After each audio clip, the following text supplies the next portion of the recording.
Look at this shot I shot recently. It looks nice, doesn't it? Cool lizard. But it looks a little bit off, doesn't it? Now look at this shot. It's very similar, but it looks better.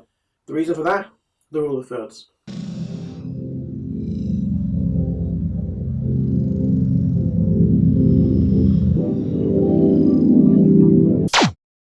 You've probably heard someone talk about the rule of thirds or the golden rule or the golden ratio. Whatever they call it, it's the same thing, and it's really important. It's immediately noticeable to anybody if you don't have the rule of thirds in your clip. Even if they don't know what the rule of thirds is, they'll notice that you don't have it. The rule of thirds puts the image into 9 separate thirds using horizontal and vertical lines, creating 9 separate boxes. Framing shots using these lines will allow for the construction of more balanced and interesting imagery. The grid is placed along where the audience naturally looks to gather information. It also creates 4 intersecting points where the lines cross. This is the place that will draw the most attention from the audience, making it a good place to place important elements of a shot. The rule of thirds grid is also often displayed in different sections. Top third, middle third and bottom third, but also the left third, the centre third and the right third. When the subject of a shot is a person, it is often best to shoot them on the vertical lines of the grid. This will show more of the environment surrounding them and create a more balanced image. When shooting people, placing the intersecting lines of their eyes or their heads for a wider shot will allow the audience to quickly locate them within the image. It is also best to shoot people within the top third without having too much negative space surrounding them. There are a few techniques using the rule of thirds that will instantly make your shot seem more professional and better constructed. One of these techniques is known as the eye line. This will allow the audience to get a better idea of the character's emotional state by giving them an easy way to read the character's facial expressions.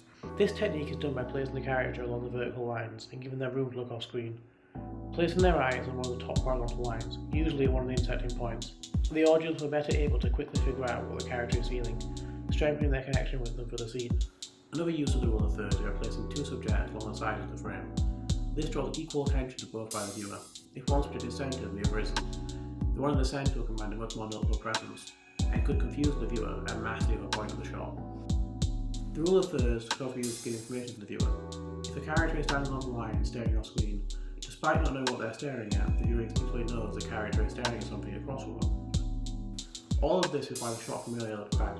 It did not follow the rule of thirds, but the other one did. It's also important to mention that unlike photography, videos move, and often subjects won't be directly in the lines, but still very close to them. This is okay, it still follows the rule of thirds.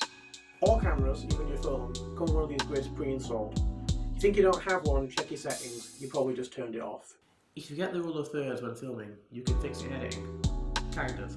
By expanding the image and moving it, you can line it up better, but as you can see, it won't look as good if you got it right the first time, so don't rely on this too much. Now I'm going to show you how the rule of thirds can be applied to different situations by using examples from some of my recent projects.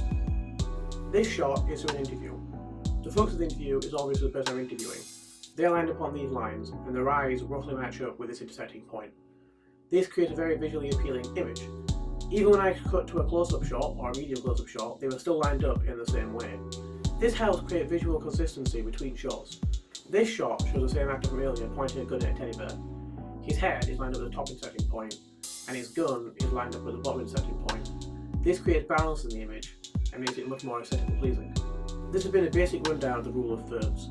Remember to use these lines to better place things in your image. Practice with it and you'll get better. It's going to be your best friend, it makes all your shots look much better.